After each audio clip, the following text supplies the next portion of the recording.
The Sunday before Lent, the Maronite Church celebrates the miracle of Cana.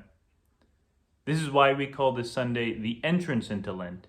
It's not the first day of Lent, but it's the day before, because Lent begins on Monday. What happened at the miracle of Cana? Well, we read in the Gospel that there is a big party for someone's wedding, and they run out of wine. So Jesus, to make this story short, makes water into wine. It's a very famous scene in the Gospels, in fact. So what does this tell us? Why do we celebrate that as the beginning of Lent specifically? Because it's not just a random story. It's actually picked for a very particular reason. First of all, what does this event tell us about Jesus? Very easily, we can see from this event, and it's meant to show who is the only person who could change one thing into another, other than the person who made them. So Jesus must be the person who made water and who made wine.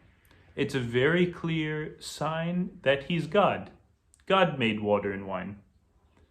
And so just like on Epiphany, we saw the Father, the Son, and the Holy Spirit, here we see that Jesus is God.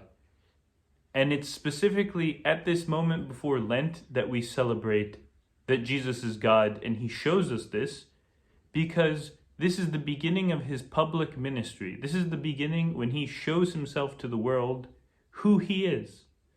And throughout Lent, every Sunday, we have a different event where he heals people. He heals someone who's paralyzed. He heals someone who's bleeding to death. And so he shows us what kind of God he is. Not just a God of power and might who demands things from us, but a God who has come down to change our existence of water, something tasteless, something see-through, into wine, something very good, obviously. Because he's the God who has not abandoned us.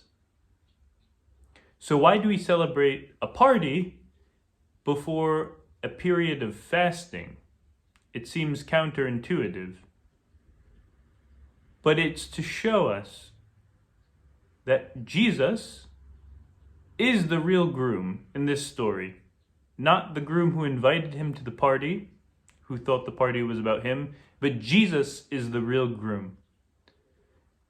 And we're preparing for the wedding of Jesus. In a way, the crucifixion and Easter is the wedding party of Jesus and the church, who loves the church so much that he would give up everything, including his own life, to grant the church salvation and life eternal. So that's the event that occurs on the cross. Jesus is wed to the church, us. And so we do prepare. We see a foreshadowing of the wedding that will occur at the end of Lent. And Lent is our preparation. Just like we don't eat a lot before a feast to ruin our appetite, Lent is the time we prepare ourselves to encounter the great banquet that Christ has prepared for us on Easter. So on this Sunday, let us remember all the good things that God has provided for us, and even know that he's prepared things for us that we could never understand or know about. And remember, he has loved us this much to change water into wine, to change what we have that lacks any kind of meaning into something sweet, something pleasant, and something that will give us enjoyment.